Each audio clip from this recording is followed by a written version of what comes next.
కర్నూలు జిల్లాలో జరిగినటువంటి ఘోర దుర్ఘటన ప్రతి ఒక్కరిని కలిచివేస్తూ ఉంది.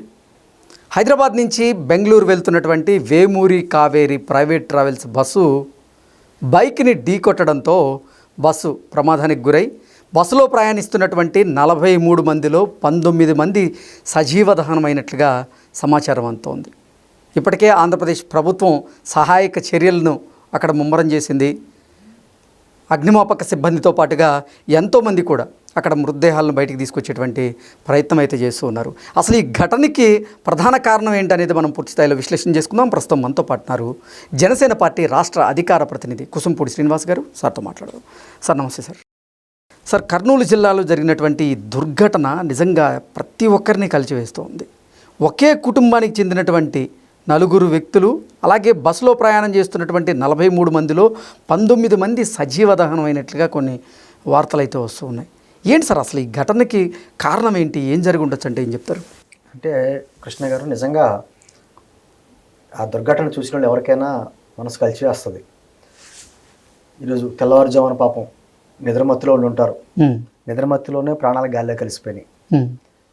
కొంతమంది దీపావళి సందర్భంగా హైదరాబాద్ టూర్కి వచ్చిన వ్యక్తులు, సెలవులు అయిన తర్వాత మన బెంగళూరుకి జాబ్ నిమిత్తం వెళ్ళేటువంటి వ్యక్తులు అయి ఉండొచ్చు.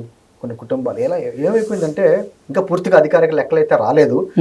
ఎందుకు లెక్కలు రాలేదు అంటే సమాచారం పూర్తిగా తెలియలేదు. డ్రైవర్లో ఒకతను పరారైపోయాడు, ఒకతను దొరికాడు. అతను వివరాలు చెప్పాడు లేదో తెలియదు. ఎందుకంటే వీళ్ళు మనం టికెట్స్ బట్టి చెప్తాం, సీట్ నెంబర్లు బట్టి. కానీ వీళ్ళు అరంగారు అదే సర్కిల్ ఉంది కదా, అక్కడికి వెళ్ళిన తర్వాత 600కి 800కి డబ్బులు తీసుకుని ఆ క్యాబిన్లో కూర్చోబెట్టుకుంటారు. అవసరార్థం కొంతమంది అర్జెంట్కి వెళ్ళే వాళ్ళు అక్కడికి వెళ్ళి ఎక్కుతూ ఉంటారు. అటువంటి వాళ్ళు ఆయన ఎక్కారా, అసలు ఏం జరిగినది వివరాలు పూర్తిగా తెలియట్లేదు. అంటే గుర్తుపట్టలేనంత విధంగా శరీరాలు కాలిపోతాం. ఎందుకంటే అంటుంది సార్ కృష్ణ గారు, ఏదో దుర్ఘటన జరుగుతుంది, జరిగినప్పుడు బాధపడడం, సంతాపం వ్యక్తం చేయడం, ఆ కుటుంబాలకు ఏదో పరిహారం చెల్లించడం, మళ్ళీ యథావిధిగా కార్యక్రమాలు జరుగుతున్నాయి. పాలెం ఘటన మనం మర్చిపోవద్దు. 12 సంవత్సరాలు అయింది. అదే హైవే రోడ్లో దాదాపు 40 మంది, ఎంతమంది అప్పట్లో 45 మంది ఆ చనిపోవడం మనకి ఇంకా కళ్ళ ముందు కనబడుతుంది. అప్పుడు రకరకాలుగా దాని గురించి ఒక ఎంక్వైరీ చేసి, అది వేసి ఇది వేసి, బస్సులు ఇలా ఉండాలి, ప్రమాణాలు పాటించాలి అని చెప్పి రకరకాలుగా చేశారు. ఎవరు పాటిస్తున్నారు? నేను అంటుంది, ఈ రోజున హైదరాబాద్ నుంచి కొన్ని వేల బస్సులు సౌత్ ఇండియాలో అనేక రాష్ట్రాల్లో అనేక ప్రదేశాలకు వెళ్తూ ఉంటాయి. కొన్ని వేల బస్సులు వెళ్తూ ఉంటాయి.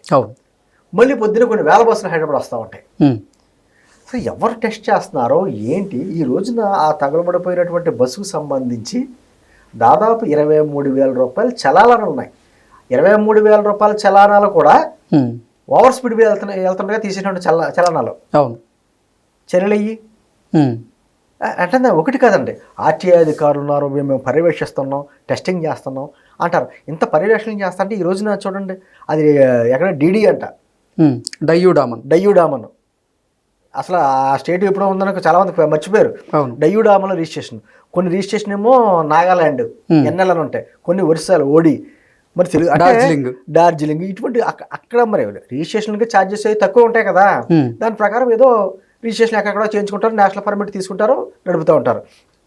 దానికి చాలా ప్రమాణాలు పాటించారు సార్ ఇప్పుడు. ఎందుకంటే హైవేస్లో వెళ్తున్నాయంటే ఆ డ్రైవర్కి సరైనటువంటి శిక్షణ ఉందా లేదా, అసలు బస్కి ఫిట్నెస్ ఉందా లేదా, అదొకటి. తర్వాత డ్రైవర్కి ఇప్పుడు మామూలుగా సిటీలో పెడతారు కదండి, బ్రీత్ ఎనలైజర్ టెస్టులు చేస్తున్నారు, డ్రింక్ చేసాడే లేదని. హైవే లెవెల్లోకి ఏం టెస్టులు ఉండవు. ఒకటి. తర్వాత అసలు బస్సు ఫిట్నెస్ ఎంత, బస్సు బాడీ షేప్ ఎలా ఉంది అంటే, నేను పొద్దున ఈ రోజున ఉదయాన్న ఒక ఛానల్లోకి వచ్చి మాట్లాడితే దీనికి సంబంధించిన ఒక ఎక్స్పర్ట్ వచ్చి లైవ్లో మాట్లాడండి. అతను చెప్పడం ఏంటంటే, ట్యాంకర్ పేలి మారడం అనేది సంభవం కాదు. మెజారిటీకి ఎక్కడ అవుతాయి అంటే, ఇటువంటి జరిగినప్పుడు అదేదో బైక్ వెళ్ళి గుద్దింది, బైక్ కిందకి వెళ్ళిపోయిన మూలన స్పార్క్స్ వచ్చినాయి, మంటలు వచ్చినాయి అన్నారు కదా. కింద లగేజ్ పెడతారు కదా, లగేజ్ బ్యాగ్స్ పక్కన ఉంటాయి కదా, దానివల్ల ఎక్కువ ప్రమాదాలు జరుగుతాయి. ఇప్పుడు బాడీ టెన్షన్గా ఉంటుందండి, ఇది ఫిట్గా ఉంటుంది. ఇది మన టాటా వాళ్ళు, అశోక్ లేలాండ్ ఎవరు తయారు చేసినా ఫిట్గా చేస్తారు. వీళ్ళు ఏం చేస్తారంటే కకృతి పడి అధికంగా ధరలు వసూలు చేసుకోవడానికి కొన్ని సీటర్లేమో సిట్టింగ్లు, మరి పైన ఏమో స్లీపర్లు, బాడీ షేపులు మార్చుకుంటారు వీళ్ళు. రకరకాల విజయవాడలోనో హైదరాబాద్ ఎక్కడ కాబట్టి అక్కడ మార్చేవాళ్ళు ఉన్నారు. అలా మార్చుకుని వాళ్ళు ఇష్టం వచ్చినట్టు వాళ్ళు చేయడం, ఒక పర్యవేక్షణ లేదు. కనీసం దానికి ఇన్సూరెన్స్ ఎంతవరకు ఉంది, ఫిట్మెంట్ అది సర్టిఫికేట్ ఎంతవరకు ఉంది, ఏమీ లేదు. ఈ రోజున ఎన్ని జరుగుతున్నాయి, ఘోరాలు జరిగిపోయినప్పుడు బయటకు వచ్చి మాట్లాడి మేము పర్యవేక్షించాం, అది ఇచ్చేసామని చెప్పి. ఈరోజు చూడండి, ఇలా హైదరాబాద్లో పెద్ద చెకింగ్లు జరుగుతాయి, అడావడి ఈరోజు రేపు. ఆర్టీఏ అధికారులకి ఇళ్ళకి వెళ్ళి చెకింగ్లు చేస్తే, ఒకసారి ఎవరో ఏసీబీ వాళ్ళు అందరూ దాడులు చేసి చెకింగ్లు చేస్తే వాళ్ళ ఆదాయాలన్నీ బయట పెడితే కోట్లాది రూపాయలు బయటపడతాయి అంటారా? దీని ప్రమాదాలు వెనకటువంటి కారణాలు తెలుస్తాయి మనకి. ఎగ్జాక్ట్లీ. ఎందుకంటే ఆ విధమైనటువంటి పర్మిషన్లు ఎక్కడెక్కడ పర్మిషన్లు ఇస్తున్నారు, ఎవరికి పర్మిషన్లు ఇస్తున్నారో అసలు దానికి విధానం ఏంటి? ఇప్పుడు 40-42 మంది ప్రయాణికులతో వెళ్తున్నప్పుడు 40-42 మంది జీవితాలు, అన్ని కుటుంబాలు. అసలు ఆ బస్సు మీద 16 చలాన్లు ఉంటే ఇప్పటివరకు ఏం చేస్తున్నారు అధికారులు? 23,000 రూపాయలు చలాలు ఉన్నాయట. ఎవరు పట్టినప్పుడు ఆర్టీఏ అధికారులు ఏం చేస్తున్నారు? మాట్లాడితే మామూలుగా సిటీలో ఏదైనా ఒక హెల్మెట్ లేకపోయినా, లేకపోతే రాంగ్ రూట్లో వెళ్ళినా ఇమ్మీడియట్గా వేయాలి, తప్పదు. కానీ అంతకంటే ప్రమాదం కదా ఇది. ఆ హెల్మెట్ లేకపోతేనో లేకపోతే రాంగ్ రూట్లో వెళ్తే ఒకటికే ప్రమాదం. అవును, ఇది మరీ ప్రమాదం కదా. 40 మందికి పైగా ప్రయాణికులు ప్రయాణం చేస్తుంటారు. మొన్న ఈ మధ్యకాలంలో లెక్క చూసిన కృష్ణ గారు, దాదాపు గత 19 సంవత్సరాల్లో కేవలం రోడ్డు ప్రమాదాల్లో మరణించిన వారి సంఖ్య 27,80,000 అంట. 27,80,000 మంది ఇండియాలో రోడ్డు మీద ప్రాణాలు కోల్పోయారు. ప్రతిసారి ఎన్నో రకరకాల స్పాట్స్ కొన్ని పెడతారు, ఏమంటారు బ్లాక్ స్పాట్స్ ఉంటాయి కదా, అవి పెడతా ఉంటారు. టర్నింగ్ పాయింట్స్ కూడా అక్కడ హైవేస్ లేదంటే ఎక్కడ ఉన్నాయి? ఓవర్ స్పీడ్కి కంట్రోలింగ్ ఏదో ఉంది.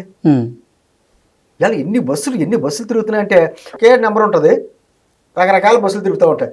అది బెంగళూరు హైవే రోడ్డు ఆ నెంబర్ కనపడుతుంది, మీరు ఇంకో చోటకి వెళ్ళినా ఆ నెంబర్ కనపడుతూ ఉంటుంది. పట్టించుకునే ఒకటి అది ఒరిజినల్ నెంబరా, డమ్మీ నెంబరా? అసలు ఆ డ్రైవర్కి ఎక్స్పీరియన్స్ ఉందా హైవేలో? ఓ టైంకి వెళ్ళిపోవాలంటే నిన్న సాయంత్రం 9:30 బయలుదేరింది ఏంటంటే బస్సు. అది తర్వాత వేరే చోటకి వెళ్ళి మినీ వ్యాన్లో ఎక్కిస్తారు కదా, సిటీస్లో అప్పుడు ఎంట్రీ ఉంటుంది కాబట్టి మినీ బస్సులు ఎక్కించి సిటీ అవుట్స్కర్ట్స్ తీసుకెళ్ళి బస్సు ఎక్కించారు, మెయిన్ బస్సు ఎక్కిస్తారు. ఆ విధంగా బయలుదేరిన బస్సు తెల్లవారుజామున 2:30కి కర్నూలు దగ్గరికి వెళ్ళిందంటే వాడు తెల్లవారుజామున మంచి 8-9 కల్లా బెంగళూరు వెళ్ళిపోవాలి. కొడతాడు, ఇంకా అదే 120 కొడతాడో 150 కొడతాడో ఆ కంట్రోల్ కూడా అవ్వదు. ఇప్పుడు ఏం జరుగుతుందంటే కొన్ని వార్తల ప్రకారం అతను బైక్ గుద్దినప్పుడు కంట్రోల్ చేసుకోలేకపోయింది డ్రైవరు. ఇమ్మీడియట్గా బస్సు ఆగుంటుంటే ఈ ప్రమాదం జరగకపోయేది. దాదాపుగా 300 మీటర్లు ఎంతో ఈడ్చుకుపోయిందంట బస్సు, బండిని. కంట్రోల్ ఉండదు, ఖచ్చితంగా కంట్రోల్ ఉండదు. వెళ్తారు. తర్వాత జరిగే ప్రమాదాలు గమనించండి కృష్ణ గారు, ప్రతిదీ కూడా తెల్లవారుజామునే జరుగుతాయి. మ్యాక్సిమం 90% ప్రమాదాలు తెల్లవారుజామున జరుగుతాయి. కునుకు పడతా ఉంటుంది, వీళ్ళకి సరైన రెస్ట్ ఉండదు. అదే డ్రైవర్ని ఇప్పుడు పంపిస్తారు బెంగళూరు నుంచి, అక్కడ మళ్ళీ సాయంత్రం బయలుదేరి అక్కడి నుంచి వచ్చేస్తాడు. అంటే ఒక పర్యవేక్షణ లేకుండా ఇష్టం వచ్చినట్టు ఆర్టీఏ అధికారులు ఏదో తూతూ మంత్రంగానో చనాలను వేసేసి అదే అనుకుంటున్నారు వాళ్ళు. దానివల్ల జరిగేటువంటి ప్రమాదాలు. ఈ 2 రోజుల క్రితం ఎక్కడో రాజస్థాన్లో కూడా ఇటువంటి ఘటన జరిగింది. ఇదని కదండి మన ఆంధ్రప్రదేశ్లో జరిగింది. అది బస్సు బయలుదేరింది తెలంగాణ నుంచి, వెళుతుందేమో కర్ణాటకకి, మధ్యలో జరిగింది హైవే రోడ్లో ఆంధ్రప్రదేశ్లో జరిగింది. అప్పుడు ఆంధ్రప్రదేశ్ ప్రభుత్వం ఎలర్ట్ అవుతుంది, తెలంగాణ ప్రభుత్వం కూడా ఎలర్ట్ అయింది. ఎలర్ట్ మాత్రం ఏం చేస్తారండి, ఆ ముందు ఆ శవాలను గుర్తించడమే పెద్ద గగనం కింద మారింది. సరే DNA టెస్టులు చేస్తున్నారు, గుర్తిస్తారు. పరిహారం ఆంధ్రప్రదేశ్ ప్రభుత్వం, తెలంగాణ ప్రభుత్వం పరిహారం ప్రకటిస్తుంది. సార్, సూరారంలో అలాగే హైదరాబాద్ JN2 దగ్గర ఎక్కిన వ్యక్తులకు సంబంధించినటువంటి సమాచారం ఇంకా దొరకలేదని, వాళ్ళ ఫోన్లు స్విచ్ ఆఫ్ వస్తున్నాయని, అసలు 3 మిస్ అయ్యారన్నట్లుగా కొన్ని వార్తలు వస్తున్నాయి. అదే అండి, ఇప్పుడు ఎంతమంది, ఇప్పుడు ప్రమాదం జరిగిన వెంటనే ఈ సీట్లోంచి ఆ సీట్లోంచి పరుగులు పెడతారో, ఎక్కడ అటు నుంచి ఇటు నుంచి అద్దాలు పగలగొట్టి బయటపడతారో ప్రయత్నాలు చేస్తారో, రకరకాలుగా చేస్తారు. ఇప్పుడు మనకున్న లిస్టు ప్రకారం ఒకటో నెంబర్ సీట్లు, 2వ నెంబర్ సీట్లు అంటే ఆ సీట్లో ఉన్న వ్యక్తులు ఉండరు, బాడీలు దొరుకుతాయి. ఆ బాడీ ఆ ప్లేస్లో ఉండదండి. అక్కడ DNA టెస్ట్ చేసి తెలియాలి. ఏంటంటే అదే కొంతమంది ఇది మన టికెట్ల ప్రకారం ఆన్లైన్ టికెట్ బుకింగ్ చేసుకున్నారా ఏంటంటే వాళ్ళు ఇచ్చిన లిస్టు ప్రకారం. మరి అనాథాశ్రమంగా ఎక్కించుకున్న వాళ్ళ పరిస్థితి ఏంటి? ఎవరు ఎక్కారో, ఎంతమంది ఎక్కారో? ఆర్ఎం గారు సర్కిల్ దగ్గర ఎక్కుతూ ఉంటారు, 800 ఇచ్చి 1000 ఇచ్చి 700 ఇచ్చి ఎమర్జెన్సీకి వెళ్ళవలసిన వాళ్ళు అక్కడ ఎక్కుతూ ఉంటారు. అలా ఎక్కిన వాళ్ళు ఎవరైనా ఉన్నారేమో. అసలు ఆ బస్సులో అంత మంటలు రావడానికి పక్కన వర్షం వస్తుంది కృష్ణ గారు, అంత మంటలు ఆగలేదు అంటే అది ఏంటంటే ట్యాంకర్ పేలలేదు. అది చెప్పడం ఏంటంటే ట్యాంకర్ పేలితే ఒక్క బాడీ కూడా మిగిలి ఉండదు, ట్యాంకర్ పేలలేదు అన్నారు. ట్యాంకర్ పేలకుండానే అంత మంటలు వచ్చినాయి అంటే అసలు కింద లగేజ్లు ఏమున్నాయా, ఇవన్నీ బయటకు రావాలి. అంటే దాని ఏమంటారో విచారణ చేసేటప్పుడు కేవలం ఎంతమంది సవాళ్ళు ఉన్నాయి, ఎంతమంది బయలుదేరి ఇయనే కాకుండా వీటన్నిటి మీద విచారణ జరగాలి. కారణం ఏంటి అనేది జరగాలి, నిగ్గు తేల్చాలి. అసలు వీటికి ఒక చెకింగ్ ఉంటుందండి. ఉమ్. ఆ లగేజ్లో ఏం పెడతారో, ఏం పట్టుకెళ్తారో, ఏ ప్రమాదకర వస్తువులు పట్టుకెళ్తారో కూడా లెక్కలు ఉండదు. ఆల్కహాల్ ఉన్నా అది ఇంకా బర్నింగ్ అవుతుంది. బర్నింగ్ అవుద్ది. రకరకాలుగా ఉంటాయండి. దాంట్లో కుట్ర కోణం ఏమైనా ఉందా, లేకపోతే ప్రమాదం వెనకాల ఘటన జరిగినటువంటి విషయాలు ఏంటి, అసలు ఆ బస్సుకు ఉన్నటువంటి ప్రమాణికలు ఏంటి, ఎన్నిటి పూర్తి స్థాయిలో విచారణ జరగాలి. దాంతోపాటు ఎవరైతే ఆ ట్రావెల్స్ ఉందో సార్ ఆ ట్రావెల్స్ యాజమాన్యం మీద కఠిన శిక్ష, క్రిమినల్ కేసు పెట్టి కఠిన శిక్ష విధించాలి. ఓకే. ఇటువంటి ఒక బస్సు, ఆ వీ కావేరీ బస్సులు చాలా బస్సులు ఉన్నాయి, చాలా రూట్లో తిరుగుతున్నాయి. ఆ ఓనర్ ఎవడం ముందు ఇమీడియట్గా అరెస్ట్ చేయాలి. ఇటువంటి ఎన్ని బస్సులు నడుపుతున్నాడో అసలు ఆ లెక్కపత్రం లేకుండా, సరైనటువంటి చలాలను కట్టకుండా, మరి తక్కువ రేట్లే తీసుకెళ్ళి భారీ రేట్లు తీసుకుంటారు వీళ్ళు. అవును. ఆ సిట్టింగ్ కూడా ఇష్టం వచ్చినట్టు మార్చేసుకుంటా ఇన్ని రకాలుగా చేస్తున్నారు. వాళ్ళ మీద క్రిమినల్ కేసు పెట్టాలి, బస్సులను సీజ్ చేయాలి. ఓకే. ఆ భయం లేకుండా కేవలం తూతూ మంత్రంగా ఇది ఈ బస్సు గురించి ఎంతవరకు విచారణ చేసి 2 రోజులు పోయిన తర్వాత మర్చిపోతారు అనుకునే ఇలాగే జరుగుతూ ఉంటాయి ప్రమాదాలు.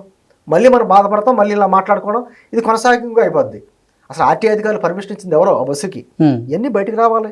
ఇటువంటి ఘటనలు పునరావృతం కాకుండా ఉండాలంటే తగిన చర్యలు ఖచ్చితంగా లోతైన విచారణ జరగాలి. బాధ్యులైన వారికి కఠినటువంటి శిక్షలు పడాలి.